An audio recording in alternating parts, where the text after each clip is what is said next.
대통령실 좀 표정 좀 볼까요? 예, 대통령실로 가보겠습니다. 윤 대통령에 대한 탄핵 소추안이 가결됐다는 소식이 전해지면서 대통령실 침통한 분위기 속에 가라앉았습니다. 네, 조만간 탄핵 소추 의결서가 대통령실에 도착을 하면 윤 대통령의 직무는 정지됩니다.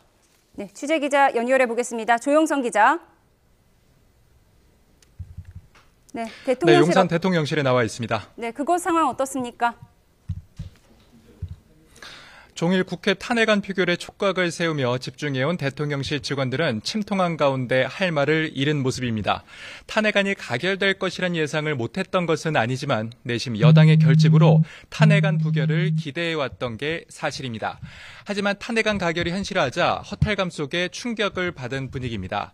비상계엄 선포와 해제 시점부터 청사에 출근하지 않아온 윤 대통령은 관저에서 국회 상황을 보고받으며 TV 생중계로 표결 과정을 지켜본 것으로 알려졌습니다.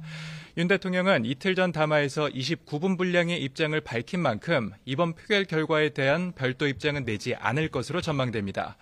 곧 탄핵소추 의결서가 이곳 용산 대통령실에 전달되면 즉시 대통령의 권한 행사가 정지됩니다. 8년 전 박근혜 전 대통령에 대한 소추 의결서는 탄핵안이 국회를 통과한 지 3시간 만에 청와대에 전달됐습니다. 헌법재판소의 탄핵 심판 결과가 나올 때까지 길게는 180일 동안 윤 대통령은 직무를 수행할 수 없는 상태가 됐는데요. 대통령의 직무가 정지되면 헌법 71조에 따라 한덕수 국무총리가 권한을 대행합니다. 권한대행 체제로 전환되면 대통령실의 직무를 보좌하게 돼 있는 대통령실도 한 총리의 지시를 받게 됩니다.